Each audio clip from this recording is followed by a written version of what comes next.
Hello everyone, কেমন আছো সবাই? আশা করছি ভালো আছো। এই যে আমি, আমার বুনু আর আমার সোনা পাপা টোটো করে যাচ্ছি। আমরা যাচ্ছি কিন্তু সোনা পাপার দিদুন বাড়ি। এই প্রথম সোনা পাপা তার দিদুন বাড়ি যাচ্ছে, সেজন্যই ভিডিওটা করা, যাতে সোনা পাপা বড় হয়ে দেখতে পারে সে প্রথম দিদুন বাড়ি ঠিক কীভাবে গেছিলো। আর ভিডিও ক্লিপগুলো কিন্তু অনেক দিন আগের, বেশ অনেক দিন আগের, মানে সময়ের অভাবে ভিডিও এডিট করাই হয়ে ওঠে না। তো যাই হোক, দেখো এই যে আমি টোটোতে এই যে চলে এসেছি আমরা দিদুন বাড়ি। এই যে দিদুন কিন্তু চলে এসছে পাপাকে নিতে। এই যে পাপা কিন্তু দিদুনের কোলে উঠে পড়েছে। আর এই যে আমি এবার টোটোর থেকে নামছি। আমার হাতে মশার ব্যাট, কারণ আমার মা বলেছিল যে এদিকে কিন্তু মশা আছে, আমার তো নেই, তোরটা তুই নিয়ে আসিস। আর এটা মানে দিদুন বাড়ি বলতে এখানে আমার মা ভাড়া থাকে হলদিবাড়িতেই, আমার বাপের বাড়িতেও সাতকুড়াতে। আর আমার বোনের পড়াশোনার জন্য মা এখানেই এখন থাকছে। তো এটা হচ্ছে উত্তরপাড়া। আর আমার শ্বশুরবাড়ি তো ক্ষুদিরামপল্লী, তাই এখান থেকে এখানে, তাই দেখো আমি একদম সিম্পলভাবেই চলে এসেছি। আর সত্যি কথা বলতে বাচ্চা নিয়ে এখন আর অত সেজেগুজে পেরেও উঠি না, তাই এভাবেই এসেছি। আর আগে কোথাও গেলে নিজে কি সাজবো, কি পরবো, কি নিব, এগুলোই ভাবতাম। আর এখন কোথাও গেলে বাচ্চার জিনিসগুলোই আগে ঢোকাই, মানে নিজেরটা না নিলেও চলবে, কিন্তু ওরটা সব ঠিকঠাকভাবেই আনতে হবে।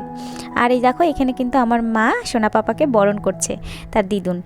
আর দেখো পাপা কি সুন্দর প্রদীপটার দিকে তাকিয়ে আছে। আর বড়দের আশীর্বাদ তো আমাদের সবসময়ই থাকে, তাই না বলো? তো বরণ হয়ে গেছে, এবার আমরা ঘরে ঢুকবো। পাপা ঘরের ভিতরটা তাকিয়ে তাকিয়ে দেখছিল। আর একটু আগেই বলছিলাম যে মেয়েদের জীবনটা কিন্তু খুব অদ্ভুত, মেয়েরা পারে সব পরিস্থিতি গিয়ে মানিয়ে নিতে। বাচ্চা হওয়ার আগে একরকম লাইফ, আর পরের লাইফটা কিন্তু একদমই আলাদা। দেখো আগে কোথাও যাওয়ার আগে সেজে গুজে মানে কি বলবো, আর এখন মানে বাচ্চা সব কিছু নিব, কি নিব না নিব এগুলো করতে করতেই মানে সময় চলে যায়, আর তখন আর ইচ্ছাও করে না। আর যেহেতু এখান থেকে এখানে, আর সত্যি আমি কিভাবে চলে এসেছি, আমি ভিডিওটা এডিট করার সময় আমার নিজেরই দেখে কীরকম লাগছিল। তো যাই হোক, এই যে পাপা ঘরে, আর এখন পাপাকে আমার মা এই যে ঠাকুরের সামনে নিয়ে বসালো। এখানে যেহেতু ও প্রথম এসছে, তাই ঠাকুরের সামনে নিয়ে একটু প্রণাম করাচ্ছিল। আর দেখো ওই যে আমাদের ছোট্ট গোপালকেও প্রণাম করাচ্ছিল। এই মা যখন আমার বাড়িতে গিয়ে থাকে, তখন কিন্তু এই গোপালকে সাথে করে মা নিয়ে যায়। আর বাবা যখন পেটে ছিল তখন এই গোপাল কিন্তু অনেকবার আমার বাড়িতে গেছে।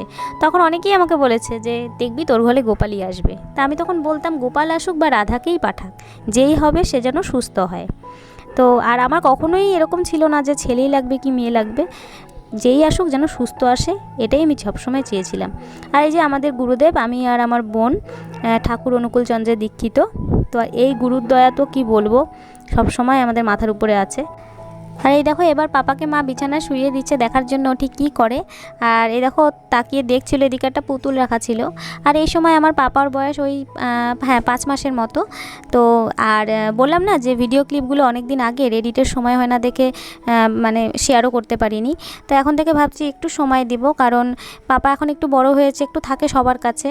তো পাপার সব কাজকর্ম সেরে, সব কিছু আরও নিজের কাজকর্ম, ঘরের টুকটাক কাজও থাকে, সব কিছু সেরে যেটুকু সময় পাবো চেষ্টা করব তোমাদের সাথে এই ভিডিওগুলো শেয়ার করার।